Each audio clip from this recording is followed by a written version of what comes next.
el Señor les bendiga, queridos hermanos, amigos y estudiantes del Seminario Bautista de Teología de El Salvador.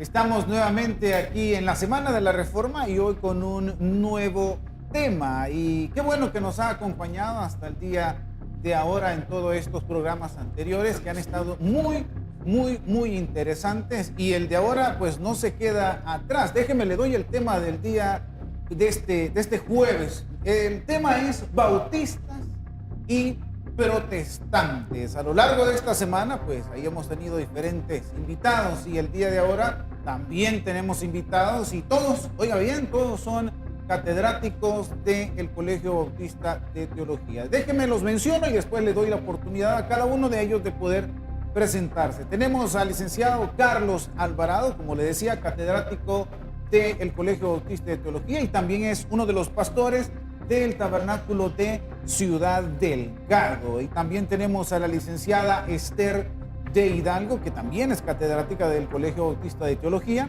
y ella forma parte, ella es misionera en el Tabernáculo de Ciudad Arce, donde ahí está el esposo pastoreando como titular. Tenemos también al licenciado Benjamín Portillo, que también es catedrático de nuestro seminario teológico y él es el pastor titular del tabernáculo ahí en Comalapa. A ellos les damos la más cordial bienvenida. Bienvenidos, mis estimados hermanos. Gracias por aceptar la invitación.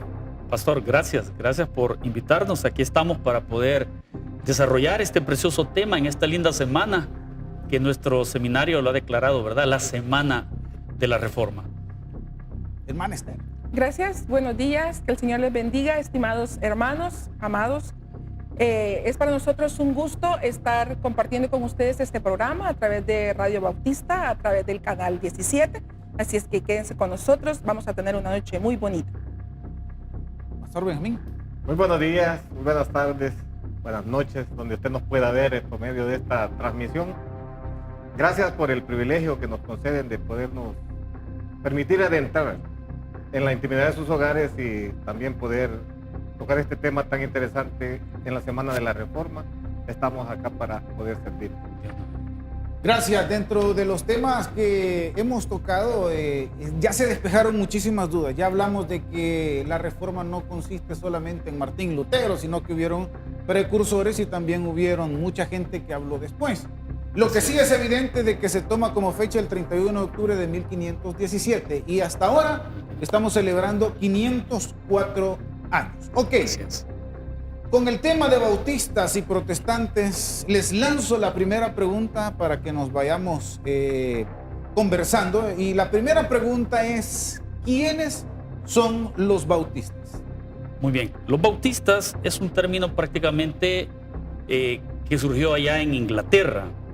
Es importante que nosotros tengamos muy claro que ese término se fue desarrollando bajo una línea de la iglesia anglicana de aquel entonces. Estamos hablando del año 1606, 1604 aproximadamente, cuando se inició el desarrollo. Iniciamos con aquel nombre conocido como anabautistas. Y en el transcurrir del caminar, se fue atribuyendo como un sobrenombre el cual a los bautistas, llamémosle de aquel entonces, no les parecía. Al transcurrir del tiempo lo fueron prácticamente adoptando. Pero venimos de esa línea.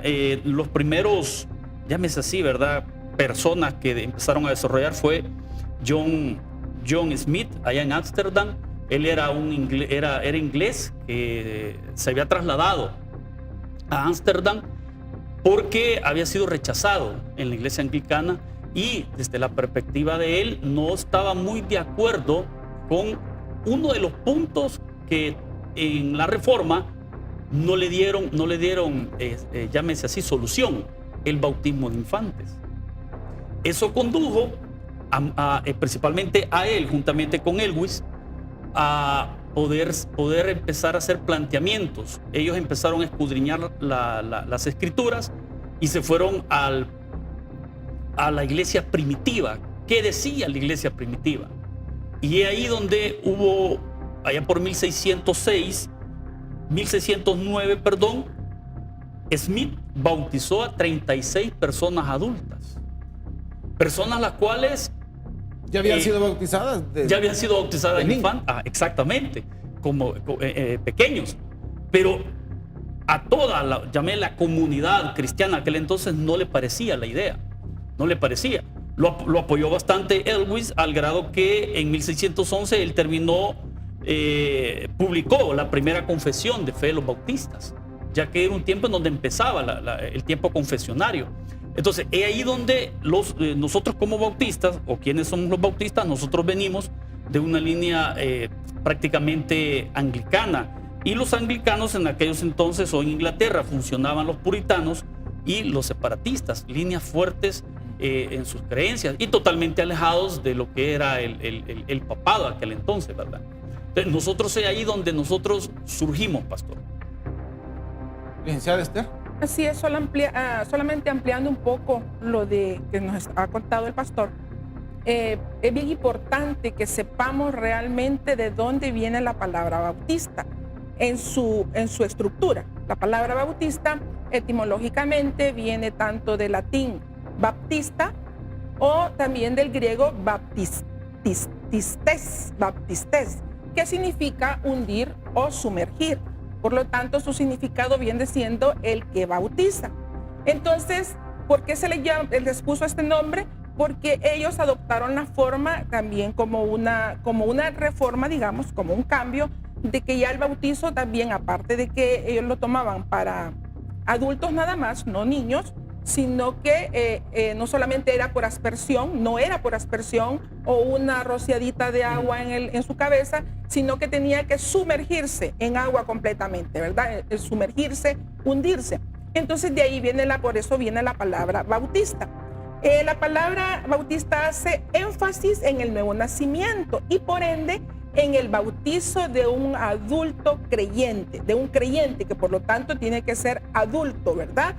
Y por inmersión, o sea, por hundimiento, para poder tener ellos la plena declaración de que estaban aceptando y que realmente estaban pregonando lo que habían creído.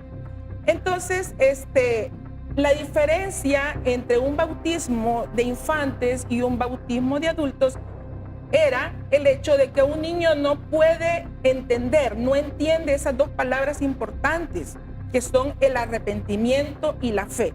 Y no es que fueran rebautizadores, porque también por eso ellos al principio no aceptaban esa palabra, ¿verdad? Rebautizadores, porque no aceptaban el bautismo de infantes. Entonces eso no tenía ninguna validez. Realmente no eran rebautizadores, sino que eran bautizadores, porque lo que hacían los demás no tenía ninguna validez. Entonces, exacto, como dijo también acá nuestro hermano Carlos Alvarado, allá por no pongamos fechas exactas, porque en algunas literaturas dicen una fecha, sí, en otras, 1606, 608, estos dos señores, John Smith y Thomas Elvis, ¿verdad?, emigraron, se asilaron allá en Ámsterdam por lo mismo, por la persecución que tenían, porque no se podía desarrollar el movimiento. Y ahí comenzaron ellos a desarrollar, ¿verdad?, el movimiento bautista. Pastor Benjamín. Muchas gracias. Vale la pena agregar el hecho de que en esto de conocer quiénes son los bautistas, de dónde vienen los bautistas, se maneja la idea de que el término es porque proviene desde la iglesia primitiva. No podríamos considerar ese hecho relacionado con el nombre específico. Claro, la iglesia de Cristo surge en aquel momento. Juan el Bautista, lógicamente, fue el precursor del anuncio del reino de Dios. Y a partir de ese momento, pues el bautismo se vino a convertir en un elemento que marca una diferencia notable en lo que era la iglesia primitiva. Si nosotros pensáramos en un origen así, mucha gente tiende a pensar que toda esta historia que se desarrolla desde la iglesia primitiva hasta el tiempo de la Reforma, muchos llegan a considerar incluso que la iglesia como tal no existió. Lógicamente el término bautista no existió desde ese momento. Sin embargo, hay que recordar que la Reforma no necesariamente es un evento que surge en ese año 1517 a partir de las 95 tesis. Hubieron movimientos previos que permitieron que aquello fuese llegando. Uno de los puntos que marcan este movimiento es el surgimiento de la imprenta. Como tal, la escritura comienza a ser traducida a los idiomas de aquel momento, y eso la gente les llamó la atención a un estudio más consensuado de la palabra del Señor. Es entonces que todos estos movimientos comienzan a surgirse. Incluso antes de la Reforma ya existía grupos de creyentes que no estaban de acuerdo con las doctrinas que la Iglesia Católica había mantenido por años, las famosas indulgencias, el bautismo de infantes. Entonces, como consecuencia del estudio de la palabra de Dios, vinieron a surgir estos grupos, y en la zona de Suiza, por ejemplo, uno de los precursores de la Reforma, Ulrico Zwinglio, él ya estaba teniendo problemas también con la Iglesia Católica. Ulrico Zwinglio, al igual que Martín Lutero y Calvino, nunca dejaron de pertenecer a la Iglesia Católica. Sin embargo, no estaban de acuerdo con las prácticas que la Escritura se marcaban como erróneas. Es entonces que se empiezan a separar, empiezan a surgir esos grupos, y tomaron el énfasis específicamente en el bautismo de infantes. Entonces comenzaron a ver que no era la forma de bautizarse. Vinieron ellos y comenzaron a ver la forma de cómo poder debatir, refutar aquella teoría, y fue preparando el camino. Incluso desde el año 1520 en adelante se comenzó a preparar el camino para el término con el cual comenzaron a ser llamados en un principio los anabautistas, que ya fueron mencionados previamente. Que lógicamente el término anabautista es el que significa rebautizador. Rebautizadores. Porque se creía que esa gente había sido bautizada. Lógicamente, pues teológicamente no había ningún conflicto ahí en ese sentido. Era un seudónimo. Era un seudónimo que les decía. De hecho, era una palabra, era un escarnio que hacían de los que no estaban de acuerdo con la doctrina del bautismo. Así como cuando los aleluyas nos digan a nosotros. Es correcto. Hoy en día. A veces el término evangélico también es tomado bajo un término de ironía, de burla muchas veces. Sí. Ahí comenzó a surgir eso. Y es importante también recalcar, como comentaban acá mis colegas, que nosotros no provenimos de Juan el Bautista, como hay muchos y aún algunas iglesias bautistas que lo mantienen. Correcto. Que nosotros venimos de ellos. No, para nada. Y hay que estar claros qué es el bautismo. Es importante estar muy claros, y el por qué no la aprobación del bautismo de infantes. Primero, la Biblia habla de dos bautismos. Esos dos bautismos es el bautismo en el Espíritu Santo, que nosotros dentro de nuestra línea doctrinal estamos claros que es cuando recibimos a Cristo, por el significado que nos dio la hermana y que así lo establece el Nuevo Testamento. Significa que el Señor está tiñendo nuestra alma, pero eso solamente el convertido lo sabe.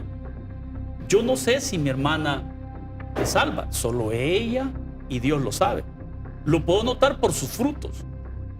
Ahora, el bautismo en aguas, ¿por qué tiene que ser bajo la conciencia, la responsabilidad propia de cada uno?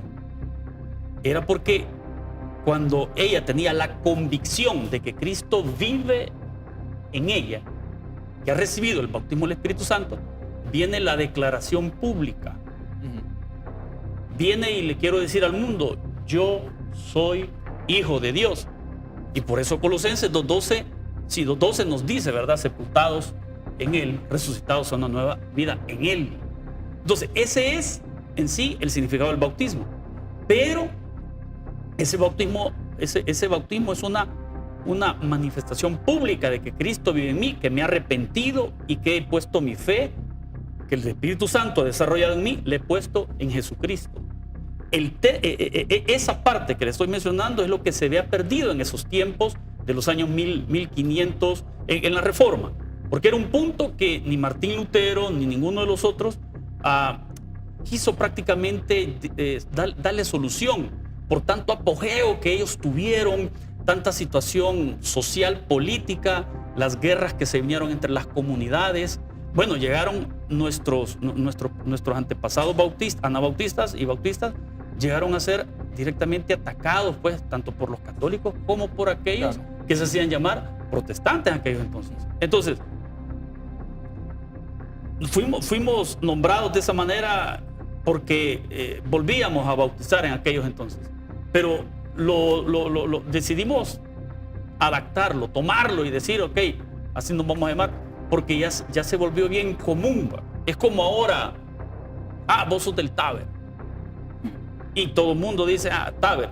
O sea, no nos dicen que somos bautistas, no, nos dicen Taber, porque esa es como la marca, bien establecida. Así era en aquel entonces. Estos se están rebautizando, entonces estos son anabautistas. Y bien, algo bien curioso, sí. perdón, que hay que tomar en cuenta también, algo bien curioso es, como estaba diciendo aquí el licenciado, que al principio los bautistas se negaron a aceptar ese sobrenombre. Correcto. Porque lo tomaban como un escarnio, una ofensa, ¿verdad? Pero cuando ellos ya fueron madurando, que fueron estudiando la palabra y fueron analizando todo, reflexionando y maduraron, ¿verdad?, en el pensamiento, entonces lo recibieron como realmente debería de ser, porque entendieron realmente su significado. Pero ¿por qué rechazaban esto? Porque era como una ofensa. Porque aparte de que les estaban diciendo rebautizadores, ya cuando también se viene a la mente el hecho de que en el año aproximadamente 1534-1535, los anabautistas, que promulgaban sobre todo el pacifismo, ¿verdad?, que las personas que seguían a Cristo tenían que demostrar realmente lo que Cristo les había enseñado allá en el Sermón del Monte, Mateo 5, 6, 7. Entonces, decían que tenían que ser pacifistas, entre otras cosas, ¿verdad? Entonces, cuando ellos hicieron una revuelta allá en la ciudad de Münster, me parece que así se pronuncia, en la ciudad de Münster, y tomaron la ciudad, ¿verdad? Entonces, pues la gente prácticamente vio que no estaban siguiendo los lineamientos que ellos mismos se habían planteado.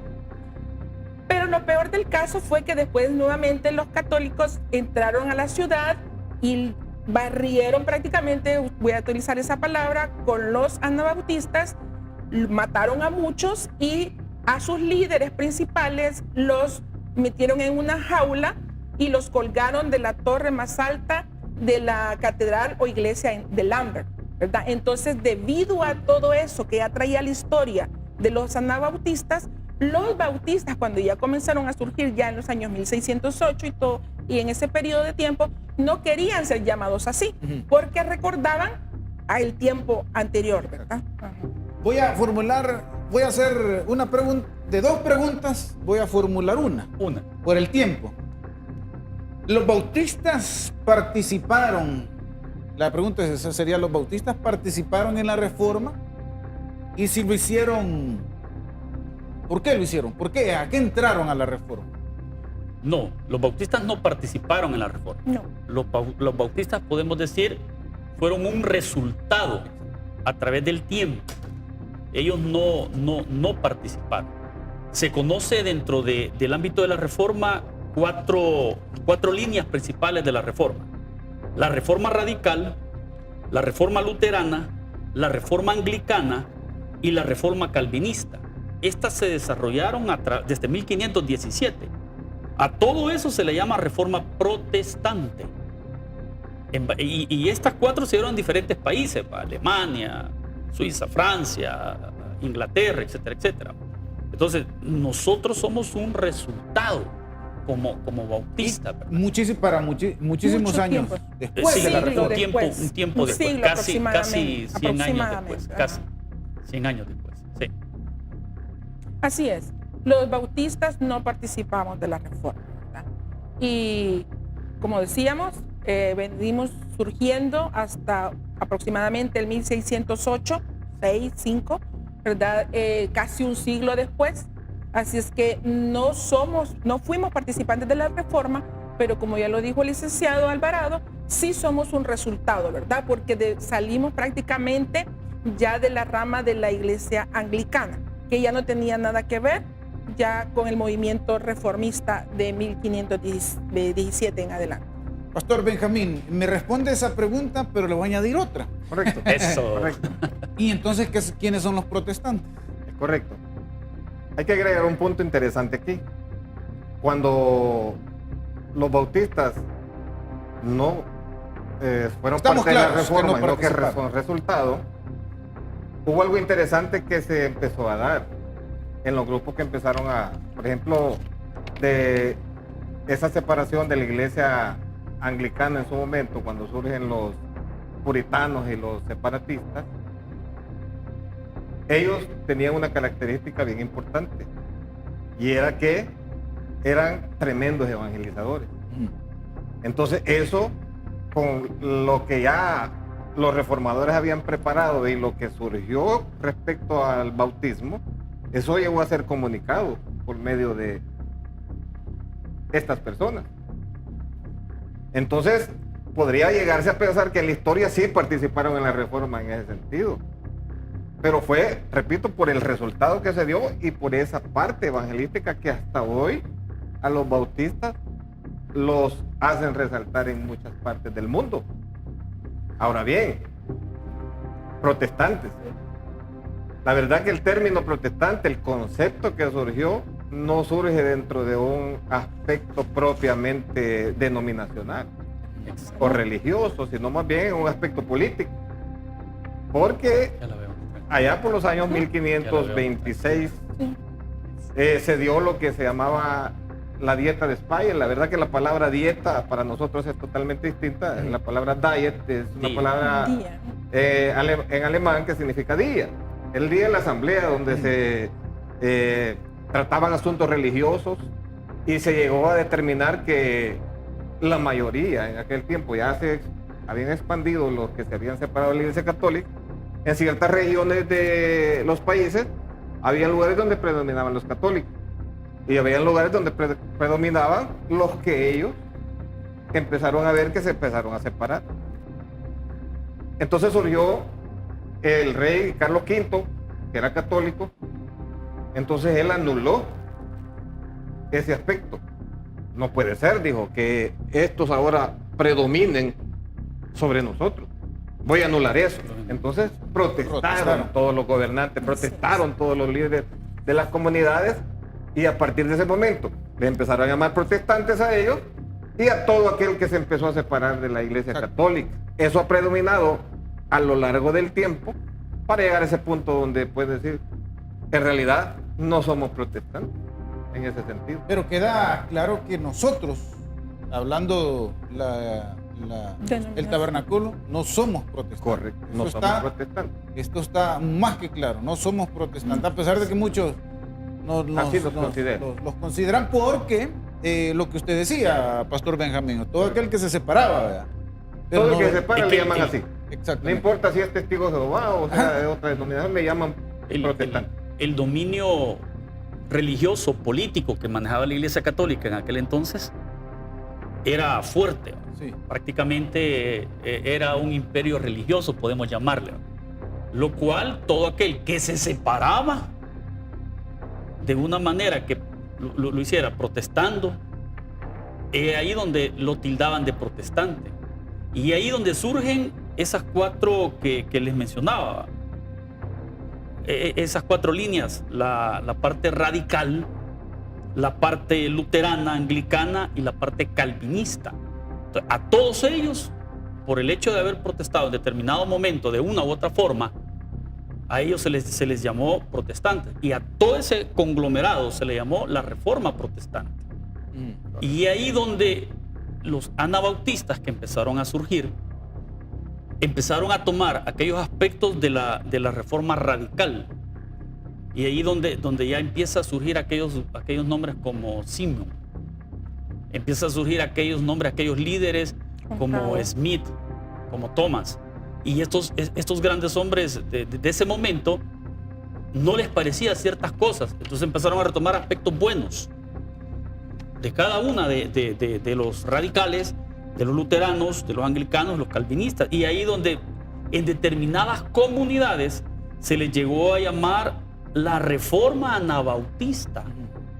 No con el impacto que tuvieron la radical, no con el impacto que tuvo la calvinista, la luterana, y ahí donde estos líderes como Conrado Greber, Félix Meng, Balsamar Humier y Memo Simón, ellos habían empujado, apoyados y siguiendo a Zwinglio de Zurich. Los anabautistas seguían, respetaban, tomaban en cuenta al doctor Martín Lutero en sus creencias. Al inicio la iglesia anglicana nació prácticamente de los escritos de Martín Lutero, ¿va? En sus inicios. En sus inicios, los anabautistas retomaron los aspectos, llamémosle, los mejores aspectos que tenía la iglesia anglicana. No de manera así directa todo el 100%, porque hay que ser claro, hay algunas cosas que no, pues, o sea, Martín Lutero participó hasta en muchas matanzas, lo cual la historia de manera directa no lo cuenta, pero él en muchas oportunidades, por no dimensionar el hecho de haber colocado esas 95 tesis, lo que generó, lo llevó a él a ser un líder de la Reforma Luterana, llamémosle así, de la Reforma Luterana, lo cual le tocó tomar decisiones de ese grado, al grado de decirle a la gente, lo hago bajo la permisividad de Dios. En los temas anteriores hemos colocado, en los programas anteriores hemos colocado algunos videos donde se habla de las mujeres que tuvieron participación también en la Reforma. De igual manera, se lo hago a la licenciada Esther porque es mujer, ¿vea? Pero si alguien quiere abonar, el pastor Benjamín, dentro de los anabautistas, dentro de los bautistas, ¿hubieron mujeres sobresalientes? Sí, hubo mujeres sobresalientes dentro de los anabautistas. Siempre, y voy a retomar, ¿cómo decirle? Porque habíamos hablado dentro de la Reforma, ¿verdad? Sí. Pero también dentro de ellos. Y voy a retomar la respuesta que dio uno de los panelistas en las charlas anteriores. Que siempre hay mujeres detrás de un gran hombre o detrás de un hombre que trabaja, detrás de un hombre que es líder, siempre hay una mujer apoyándolo. Podría ser que dentro de los anabautistas, los bautistas no tengan nombres exactos en este momento, pero sí podemos ver que para que un hombre pueda salir, para que un hombre pueda ir, para que un hombre pueda hacer todas sus actividades, tiene que haber una mujer atrás de él que lo esté apoyando en todas esas situaciones. En su alimentación, por supuesto, para poner cosas pequeñas, a veces también hasta consejos muy importantes, ¿verdad? Así es que sí, tuvo que haber, o hubo, mejor dicho, mujeres detrás de este movimiento. Ahora, ya si lo tomamos desde la Reforma, pues podemos ver también a la esposa de Martín Lutero, que tuvo mucha participación también. Se me viene también a la mente la esposa de Calvino, así también Margarita de Navarra, que fue una mujer que a pesar de su posición, que a pesar de sus creencias, pues abonó mucho a la Reforma, creía mucho en la Reforma. Entonces estas mujeres, sí, pastores, público en general, siempre las mujeres también tenemos que prepararnos, tenemos que estar, no para salir adelante, ¿verdad? Si se sale, pues ni modo, ¿verdad? Gloria a Dios por eso. Pero no, sino que apoyando, siempre movilizando, siempre escribiendo de base para que todas las reformas, los cambios y todas las actividades que tienen que hacerse en favor del reino de Dios se hagan. Pastor Benjamín. Sí, agregarle el punto de que definitivamente la Reforma causó un gran impacto. No podemos nosotros solamente pensar que aquello le afectó a un segmento de la población. Tal vez la historia, que en realidad es muy amplia y también a veces se vuelve hasta confusa porque no hay, digamos así, una línea específica donde se pueden contar nombres en específico. Pero sí estamos seguros de que hubieron mujeres que, debido al impacto, debido al estudio de la Escritura, debido al hecho de prever el futuro para sus hijos. Definitivamente vieron mujeres que sí participaron del movimiento, que luego llegó a llamarse Bautista, definitivamente. Y quiero agregar aquí un punto. En los Estados Unidos, en otros países, pues predomina mucho la idea de aceptar el papel de la mujer de una forma muy, pero muy importante en lo que es la comunicación del evangelio a la gente. No somos de aquel tipo de personas que creemos que solo los hombres tienen que hablar la palabra, sino que creemos que debido al impacto que tuvo esto, definitivamente las mujeres juegan un papel muy importante dentro de ello. Y personalmente dentro de nuestro seminario sigue siendo. Definitivamente. De hecho, nuestro seminario ha tenido mujeres que en este momento están desarrollando una labor muy grande dentro de lo que es el país y dentro de afuera del país también. Algunas que quizás ni se conoce el trabajo, pero están trabajando fuertemente. Sí, exactamente. Y es importante, pastor, aclarar que dentro de lo que era el imperio religioso católico que existía en aquel entonces, o sea, las mujeres no tenían un papel que eran ¿cómo se dice? Protagónicas. Exacto. Correcto. Viene el momento y surge la Reforma y Martín Lutero se casa con una monja. Solo de Gorgona. Se casa con una monja. Ok. Ahorita. Pero ahora viene y empiezan los bautistas, empiezan a revisar la escritura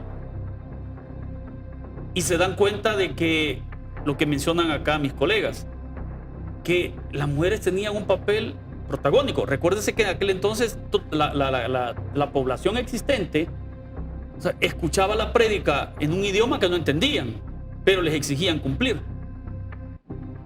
Les exigían cumplir lo que escuchaban a pesar de que no lo entendieran. Entonces al final en las traducciones, ya digámoslo así, lo que traducían los clérigos de aquel entonces era algo totalmente aparte. Entonces vienen los anabautistas tomando esos aspectos buenos de la Reforma y le dan el papel que le corresponde a las mujeres. Bien, gracias. Esta es la primera parte. Seguimos, vamos a ir a una pequeña pausa. Usted sigue en sintonía, todavía tenemos otras 2 preguntas importantes dentro de la discusión. Así que la invitación es que siga en sintonía de nuestros medios de comunicación. Ya regresamos.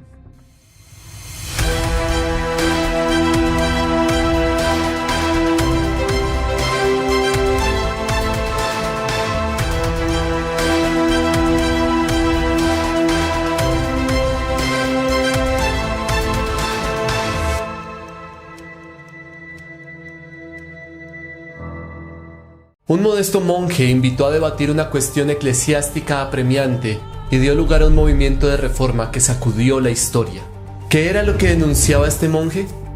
¿Qué era lo que estaba mal con la iglesia institucional?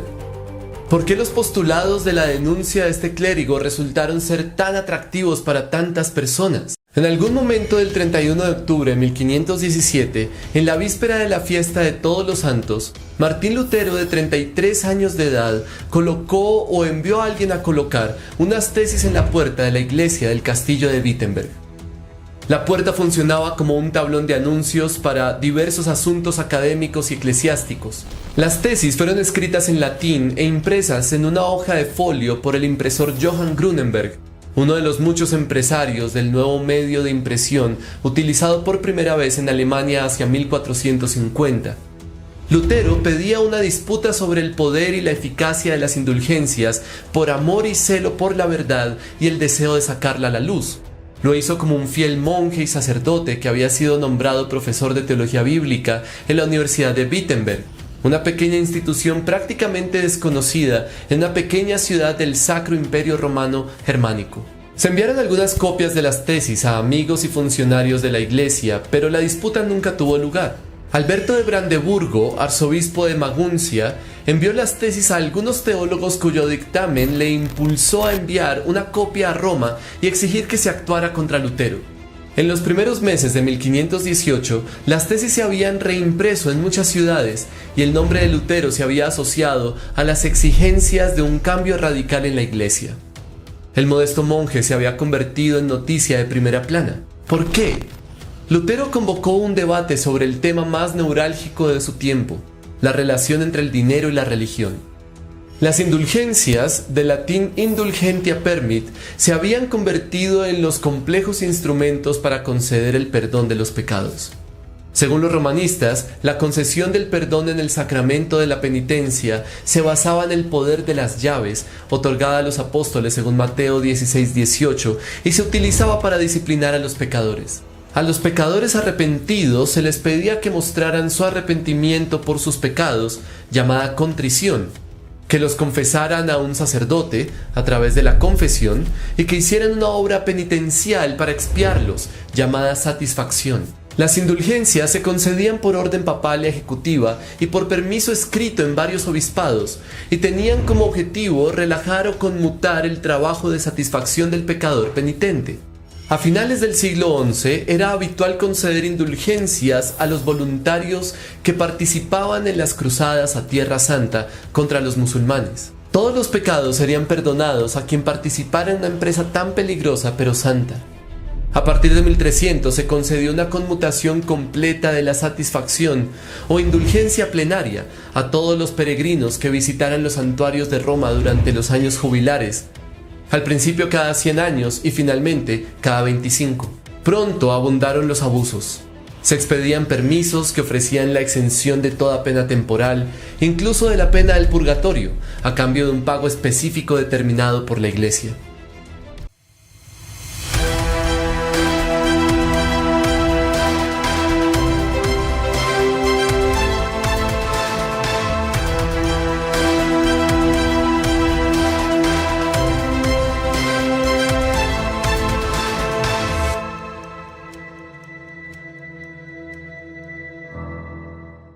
Gracias por seguir en sintonía de esta transmisión en la Semana de la Reforma, hoy con el tema Bautistas y Protestantes. Si usted tiene preguntas que hacernos, puede anotarlas en nuestra transmisión en vivo por Facebook o por YouTube, y nosotros en los próximos programas vamos a estar contestándolas. Seguimos con las preguntas principales acerca del programa. Nos quedan dos preguntitas. La siguiente pregunta para generar la discusión, mis estimados, es: ¿cuáles son las doctrinas que los bautistas retomaron de la Reforma? Muy bien. Se dio una relación anabautista-bautista en aquel entonces, llamémosle así, en donde los anabautistas habían establecido tres principios. Número uno, la iglesia voluntaria. Número dos, la separación de iglesia-estado.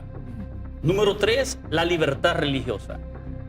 A esos tres principios, a través del tiempo y por la necesidad de las confesiones de fe, le surgieron en el camino 4 más.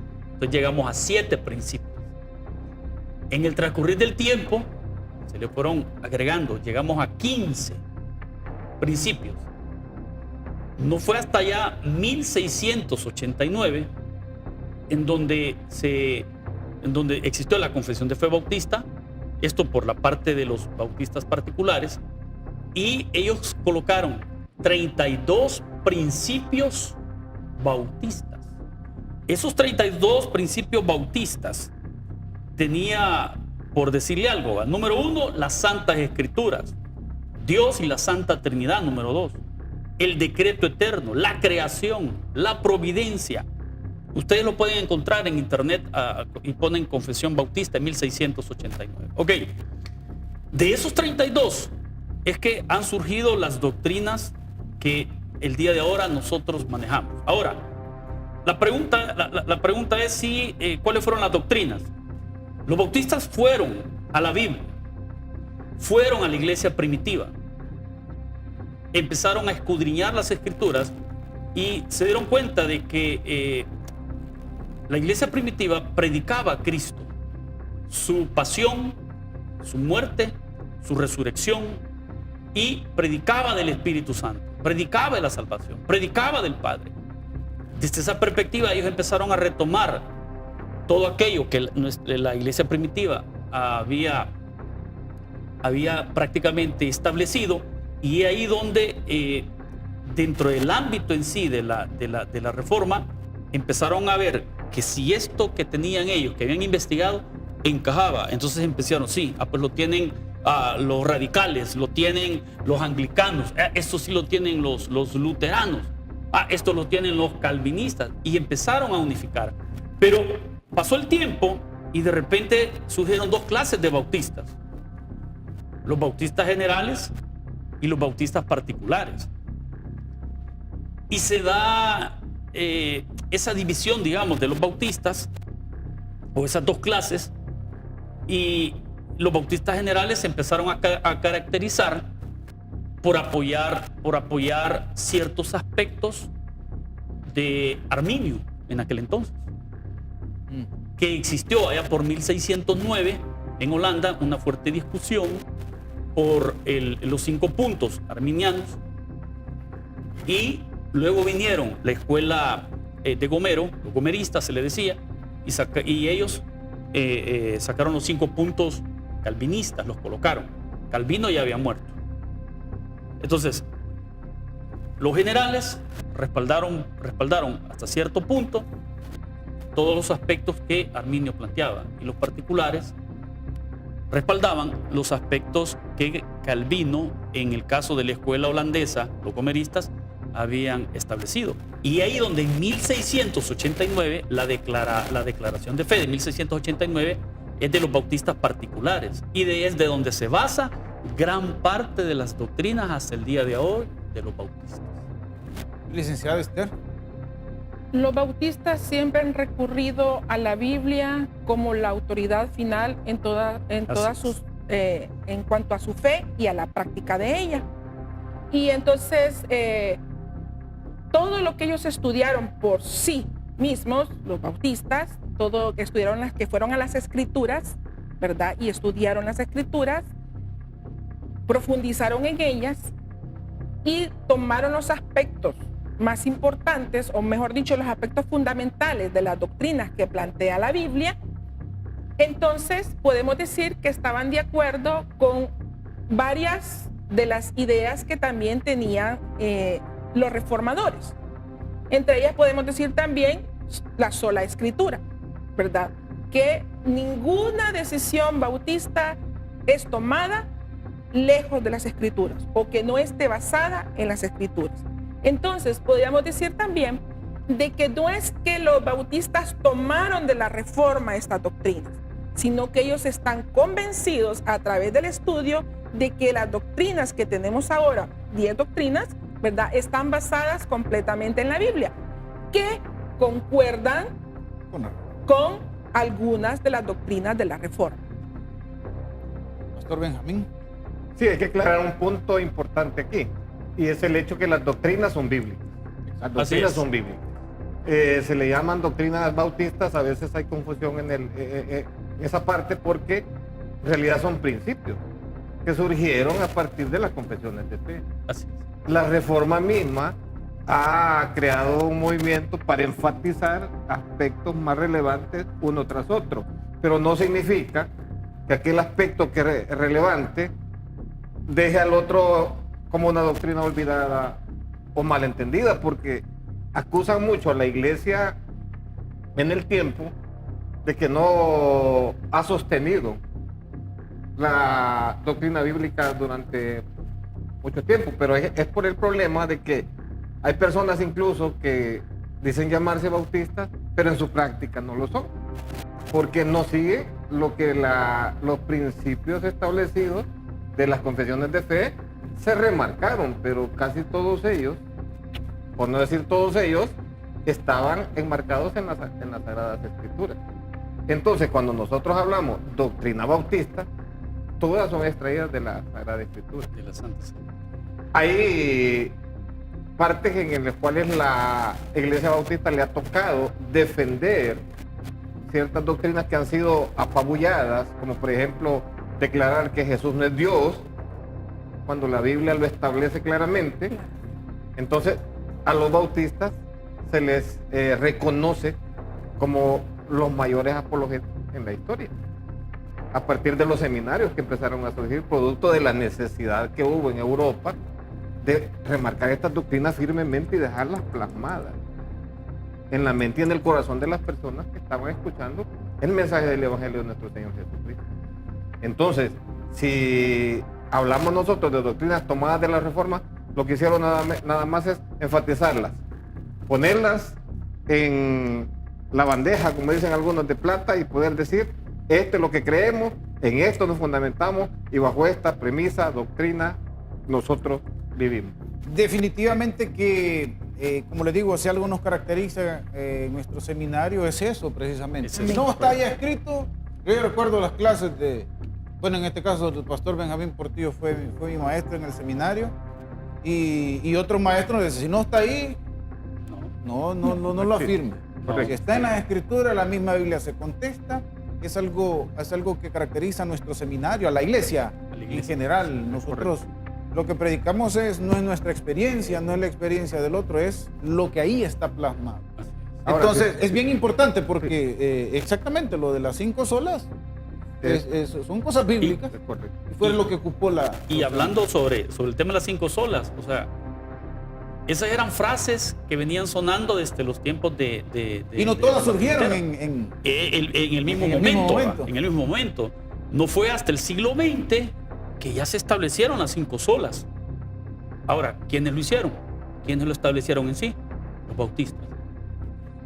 Los bautistas decidieron: ok, estas son frases que han regido prácticamente, han sido como esos ejes transversales que se han manejado en la iglesia a través de los tiempos. Ahora, ¿por qué surgió los tiempos confesionarios? ¿Por qué surgió el tema de las doctrinas? ¿Por qué surgió el hecho de que las iglesias protestantes, las iglesias anglicanas, etcétera, tuvieran que plantearse firmemente en qué creían? Todo tuvo que ver por el tema de la Contrarreforma de 1545, lo que se le conoció como el Concilio de Trento. Una Contrarreforma que en ese concilio no fue de un año, fueron muchos años. Unos dicen 10, otros 15, otros dicen que tardaron casi 25. Ellos en la Contrarreforma crearon órdenes religiosas, la campaña de los jesuitas por Ignacio de Loyola, las carmelitas, las santas Teresas de Jesús, la Inquisición, le dieron más fuerza a la Inquisición. Ya le pusieron santa. Ahí ya le pusieron Establecieron santa. los principios, ya le pusieron Santa Inquisición, le establecieron principios en donde validaban la salvación por las obras, el culto a las imágenes, a la Virgen. Se estableció en ese concilio para poder contrarrestar la reforma.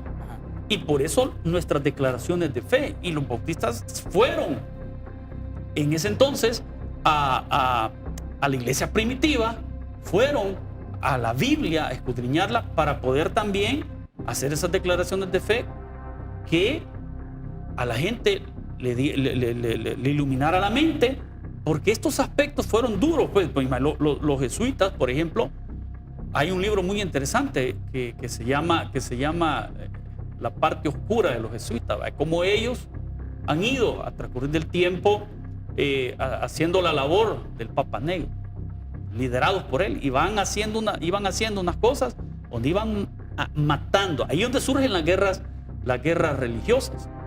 Entonces, todo eso llevó a que se organizaran, se establecieran como organizaciones que no se respaldaban con el Estado, porque el Estado estaba viciado.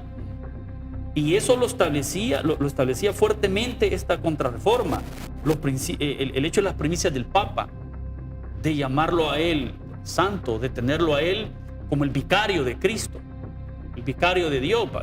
Una palabra que solo le corresponde a nuestro Señor y Salvador, ¿va? La validez de los sacramentos, como ellos los validaron, los establecieron. Esos fueron los principios de esta Contrarreforma y las jerarquías eclesiásticas, donde no había permisidad para un pastor.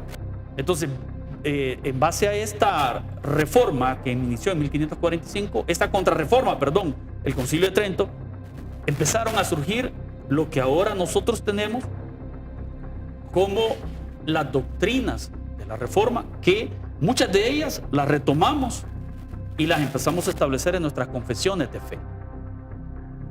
Pastor, ¿iba a decir algo, Pastor Benjamín? Sí, lo que quería agregar en la parte esta, cuando usted me hacía la pregunta sobre el hecho de las doctrinas que se retoman, como ya definimos que nosotros no somos protestantes, eso está bien clarísimo, los bautistas no nos declaramos protestantes. Cuando un bautista en su conducta cristiana encuentra que aquella práctica no está dentro de la Biblia, simple y sencillamente no la acepta. Entonces, por no aceptarla, le llaman protestante.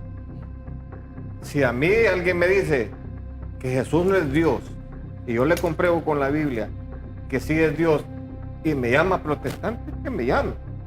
Sí. Pero no, yo no estoy protestando por nada, como el mismo Lutero dijo cuando lo pusieron contra la pared los líderes de la iglesia. Con todos los libros enfrente. Digo, bueno, digo, yo estoy amparado bajo la Sagrada Escritura. Así es. Si esta escritura misma me refuta lo que usted me está diciendo, entonces yo me retracto. Pero si no me lo convencen con la escritura, entonces yo no lo acepto, no me retractaré.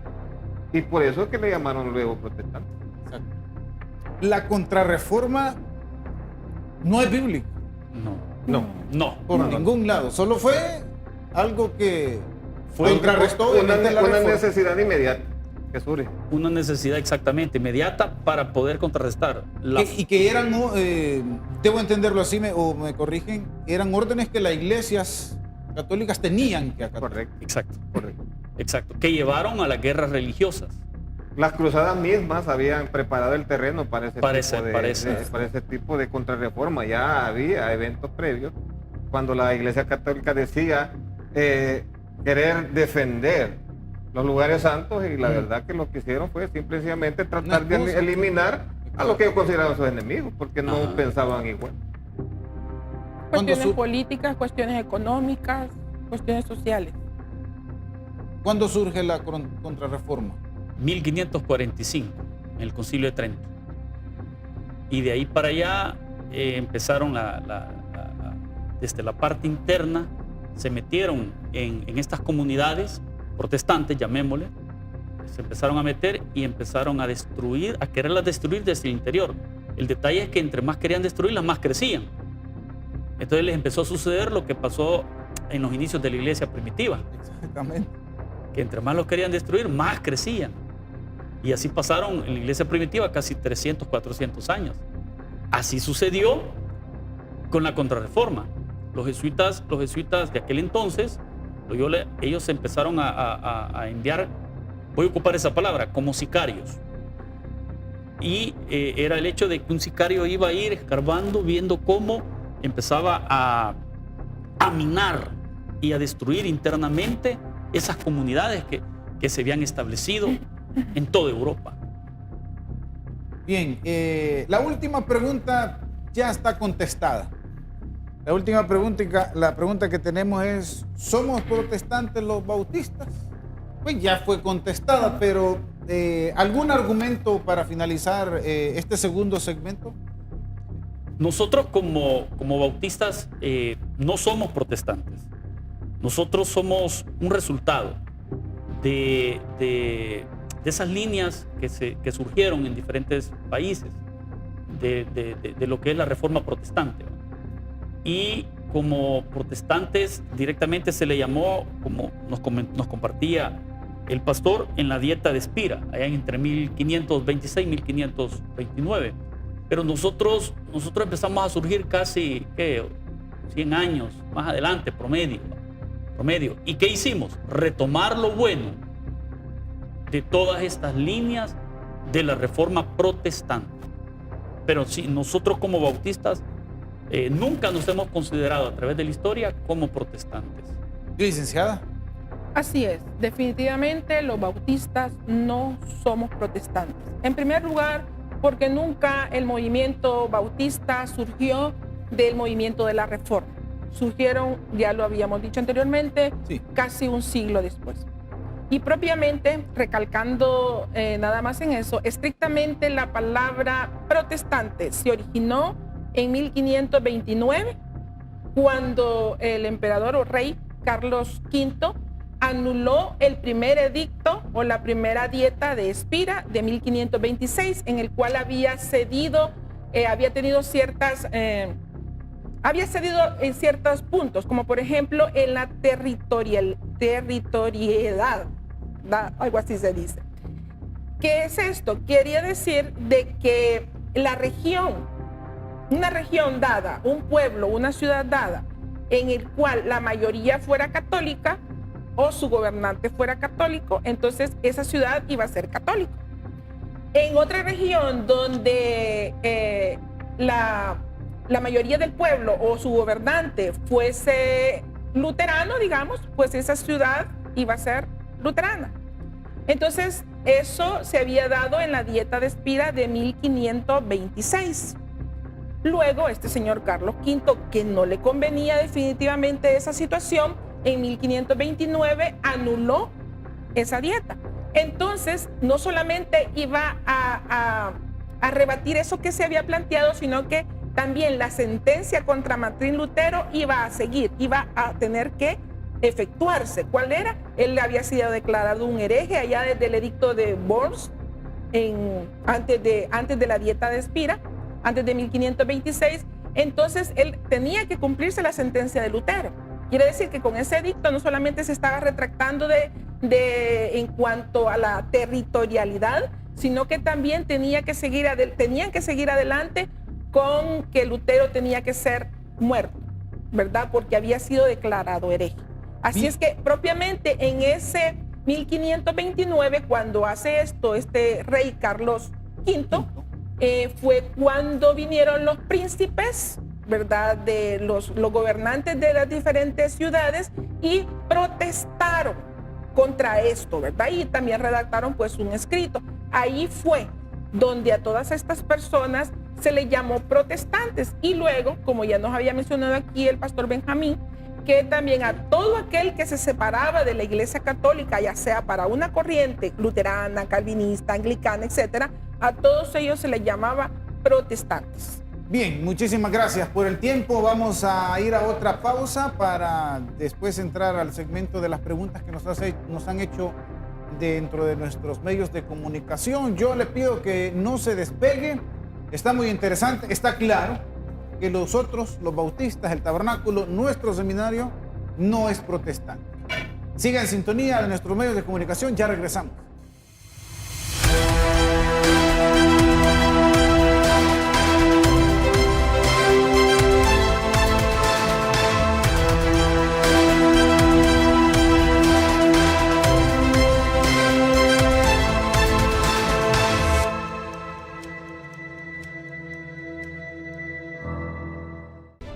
Algunos papas hicieron grandes obras de construcción recaudando grandes sumas mediante la venta de indulgencias. El Papa Julio II, por ejemplo, concedió una indulgencia jubilar en 1510, cuyos ingresos se utilizaron para construir la esplendorosa Basílica de San Pedro en Roma. En 1515, el Papa León X encargó a Alberto de Brandeburgo que utilizara la orden dominica para vender indulgencias de San Pedro en sus tierras. Alberto debía una gran suma a Roma por haberle concedido una dispensa especial para convertirse en el príncipe eclesiástico que gobernaba 3 territorios, Maguncia, Magdeburgo y Halberstadt. Alberto pidió prestado el dinero al Banco de los Fugger en Augsburgo, que contrató a un experimentado vendedor de indulgencias, el dominico Johann Tetzel, que se encargaría de la venta. Una mitad de los ingresos iba a parar a Alberto y a los Fugger y la otra mitad a Roma. La campaña de Tetzel dio lugar al famoso eslogan: en cuanto suena la moneda en el fondo del cofre, sale el alma del purgatorio. El tema de las indulgencias se había vinculado a la ansiedad prevaleciente de la sociedad con respecto a la muerte y el juicio final. Esta ansiedad fue alimentada por un sistema de crédito desbocado basado en el dinero impreso y el recientemente desarrollado sistema bancario. Lutero atacó el abuso de la venta de indulgencias en sus sermones, probablemente en sus sesiones de clase y finalmente en las 95 tesis en las que sonó el tema revolucionario de la Reforma. Cuando nuestro Señor y Maestro Jesucristo dijo, arrepentíos, quiso que toda la vida de los creyentes fuera de arrepentimiento. Ya para 1520, Lutero anunciaba que el bautismo era la única indulgencia necesaria. Toda la vida es una vuelta al bautismo, en el sentido de que uno se aferra a la promesa divina de salvación a través de la fe solo en Jesucristo, quien por su vida, muerte y resurrección liberó a la humanidad de todo castigo por el pecado. Se vive confiando solo en Cristo y convirtiéndose así en un servidor para el prójimo necesitado, en lugar de tratar de apaciguar la ira de Dios a través de actos humanos. Es esta simple reafirmación de la antigua buena nueva cristiana, el Evangelio, lo que creó en la Iglesia romana el movimiento de reforma que atrajo a multitudes en Alemania y en otros territorios europeos. Esta corriente fue impulsada por lemas que subrayaban lo esencial del cristianismo: solo escritura, solo fe, solo gracia. Muchos se adhirieron porque Lutero criticaba al papado, que pretendía tener poder sobre todas las almas. ¿Por qué el Papa, cuya riqueza es hoy mayor que la del más rico Craso, no construye una única basílica de San Pedro con su propio dinero, en lugar de hacerlo con el dinero de los pobres creyentes? Las 95 tesis fueron la gota que colmó el vaso de los romanistas. Cuando más tarde le preguntaron a Lutero por qué había hecho lo que hizo, respondió: nunca quise hacerlo, pero me vi obligado a ello cuando tuve que convertirme en doctor de las Sagradas Escrituras contra mi voluntad. Aunque condenado por la Iglesia y el Estado, Lutero sobrevivió a los intentos de quemarlo como hereje. En retrospectiva, las tesis de Lutero sembraron las semillas de un diálogo sobre lo que es esencial para la unidad cristiana, en el intervalo entre la primera y la segunda venida de Cristo. Ese diálogo dará sus frutos mientras se luche, como lo hizo Lutero, con la distinción adecuada entre el poder de la palabra de Dios y el poder del pecado humano.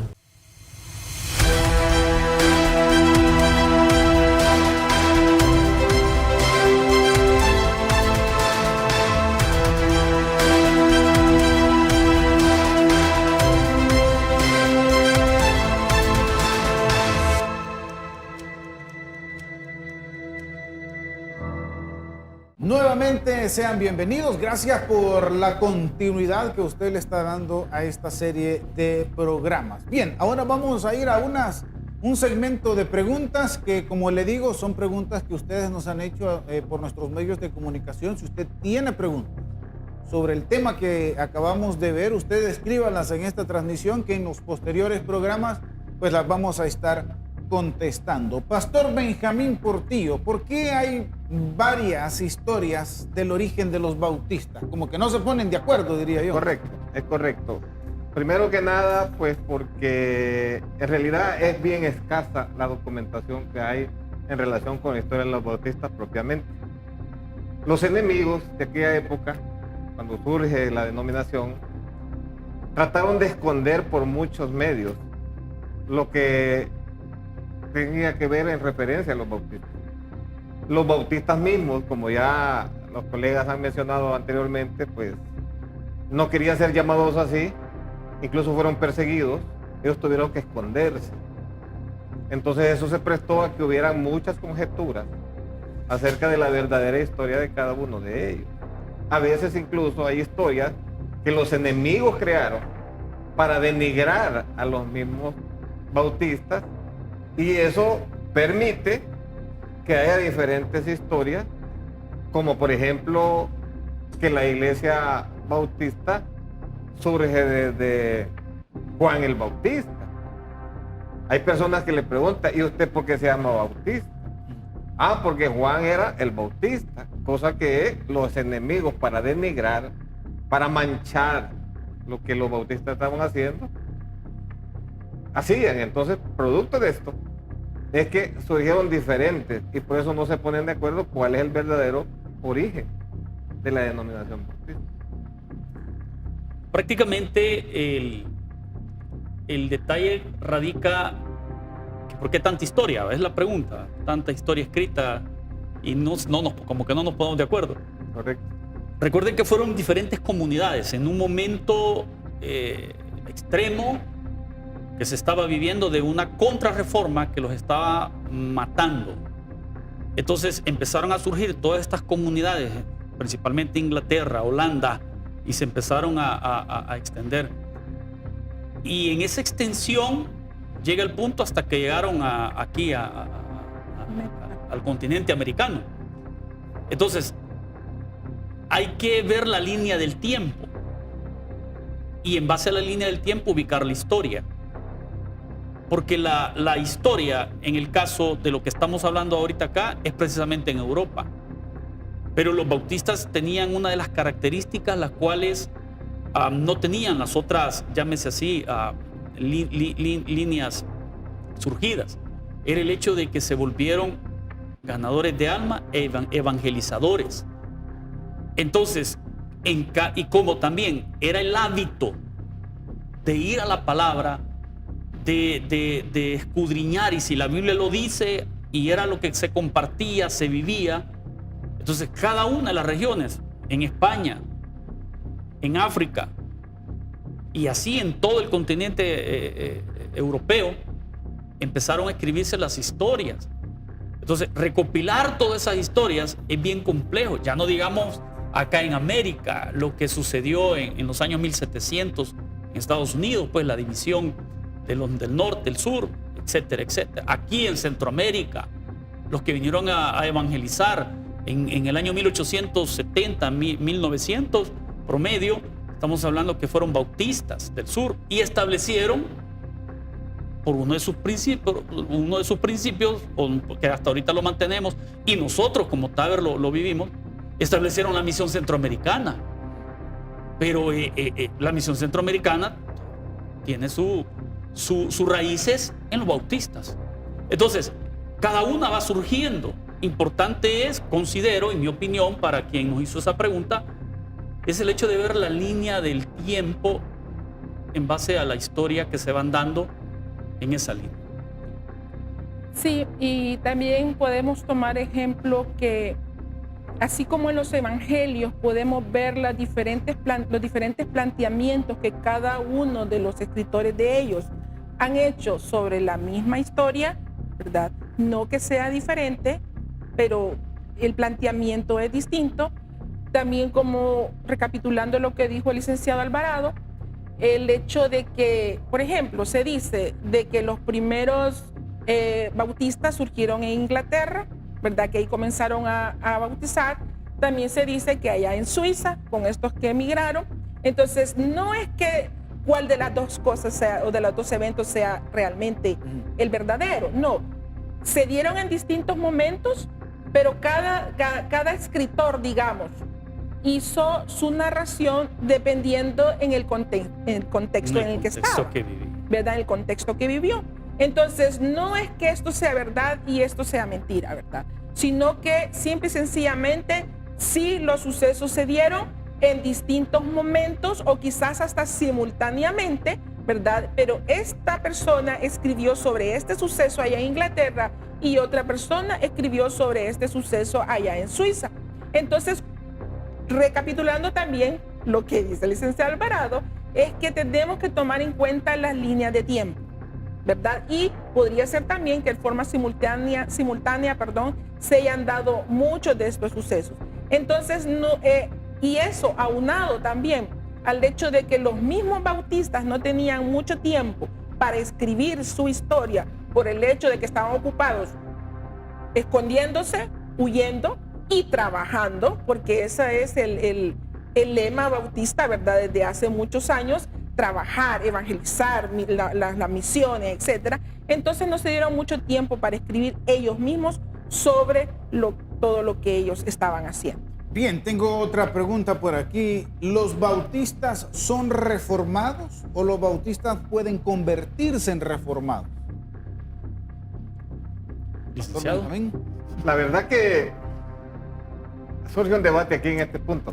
Aquí es otro programa. Es otro problema, porque si yo me voy al aspecto bíblico, la Biblia no dice que nosotros somos reformados en Cristo Jesús, sino que dice que somos hechos conforme a la imagen de su Hijo, doctrinalmente hablando. Pero si nosotros retomamos el aspecto de resultado de la reforma, que producto de la reforma, entonces los bautistas surgieron como denominación se podría considerar para algunos el aspecto reformado como fruto de la reforma, para algunos. No es que sea así. El problema aquí es, que causa debate, es que el término reformado modernamente ha creado una división más dentro de la iglesia del Señor. Ya. Porque los reformados, según ellos, hoy están haciendo una práctica distinta a lo que la iglesia ha hecho durante los últimos 100 años en el país. Han tratado de crear un grupo adicional de gente que dicen que ya no creen en esto, ya no creen en otro, y eso le ha abierto la puerta también al peligro de la herejía. Sí, porque yo he escuchado unos que ya condicionan la gracia, entonces ya no es gracia. Pues. Ya no es gracia. Ese es el problema que surge producto de este término reformado modernamente. Pero la verdad que la Biblia no enseña nada de ser reformado, no hecho conforme a la imagen de Jesús. Es que a través de la historia desde el año 1517 han ido surgiendo diferentes segmentos, diferentes denominaciones. Pero antes de todo deberíamos de plantearnos más qué significa la palabra reforma. Es darle la forma original, es querer llevar a la forma original. Correcto. Ahora, la mayoría lo ha querido hacer conforme la manera de interpretar la palabra. Entonces, a su propia conveniencia. Y muchos a su propia conveniencia. Entonces, el problema ha radicado en la interpretación de la Biblia, en el mal uso de las herramientas hermenéuticas, en el uso a veces de aspectos o conceptos hermenéuticos que no abonan a la verdadera interpretación. Es ahí donde hoy en día se habla de los bautistas reformados. Una línea surgida porque ven en Latinoamérica y en todo el continente que los bautistas no somos bautistas. Y nosotros somos señalados como que si no fuéramos bautistas. Y muchos fuera de nuestro ámbito nos dicen, ¿y ustedes qué son? Porque aplauden. Porque aplauden. Porque aplauden. ¿Por qué levantan las manos? ¿O por qué los que pasan a adorar lo hacen? Es bíblico. Es bíblico. Que tal vez en un determinado momento de nuestra historia bautista muchos no lo hayan hecho, no quiere decir que por eso nosotros no lo vamos a hacer. Pero es que la Biblia lo dice, ¿va? Alzad manos al Señor. La alabanza del Señor es suave, dice un salmo. Debe ser suave. ¿Qué quiere decir eso? Debe ser una alabanza a la cual llegue al alma. Llegue y toque los cimientos del interior de la persona para que le conduzca a apreciar el mensaje que viene a continuación de la alabanza. Entonces, el término reformado es un término utilizado prácticamente hoy en día, considero, esta es una opinión muy personal, para beneficio propio de alguna organización o una iglesia que se haya levantado. Correcto. O que tal vez me enojé con y me salgo y ahora me voy a unir a esta línea reformada. Claro. Aquí en el país tenemos gente. Sí. Aquí mismo. Ha hecho ese comentario, aquí mismo. Sí. Aquí mismo ha pasado. Entonces es muy importante, la persona que nos hizo esa pregunta que tenga muy claro, dar reforma o la palabra reforma es llevar, conducir a darle forma a algo. Nuestro pastor Junior predicaba, volvamos a nuestro modelo original hace unas semanas atrás. Muy interesante. Volvamos a nuestro modelo original. Muy, muy interesante.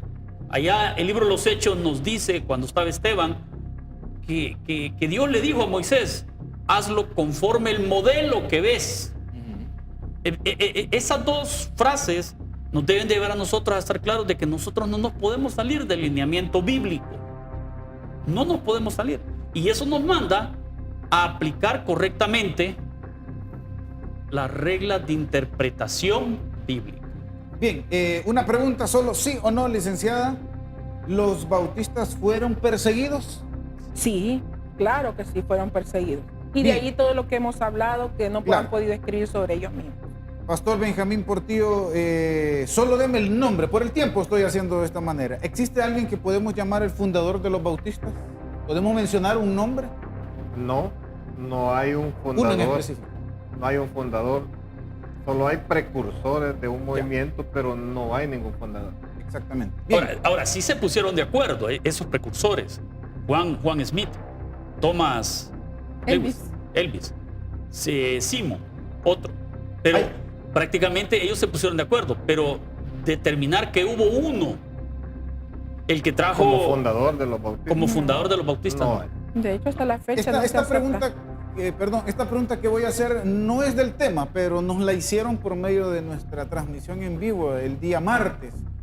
Y Pastor Alvarado, si Martín Lutero regresó a la Iglesia Católica, ¿cómo queda todo por lo que él estaba trabajando o lo que estaba inconforme? Ok. La persona, Porque lo hablábamos en ese programa que por lo que él protestó, por lo que él estaba, lo sigue haciendo hasta en la actualidad, incluso la Iglesia Católica. Sí. Sí, ok. ¿Cómo queda? Bueno, Martín Lutero tenía, desde la perspectiva y el análisis que yo he hecho a los escritos que le han surgido, Martín Lutero nunca quiso de manera directa salir de la Iglesia Católica. Él quiso reformarla, o sea, alinearla al modelo original, conducirla. Pero en el camino él se dio cuenta de que no le iba a alcanzar la vida para poderlo hacer, porque lo sacó el Papa, se le vino encima uno, se le vino encima otro, tuvo un problema. Cuando vino a darse cuenta, él había sido aquel que había roto el panal. Exacto. Aquello se había expandido y empezaron a surgir dentro del ámbito siempre de la reforma, los calvinistas, empezó a surgir, y así cada una de las cuatro líneas principales. Entonces, no podríamos asegurarle ni aseverarle a la persona que nos hizo esa pregunta, ¿verdad?, cómo queda Martín Lutero, sino que él fue el punto de partida con esas 95 tesis. Él fue el punto de partida, pero nunca su intención fue generar otra línea, sino fue reformar internamente a la Iglesia Católica. Pero que eso fue lo que causó. Eso fue lo que rompió el panal.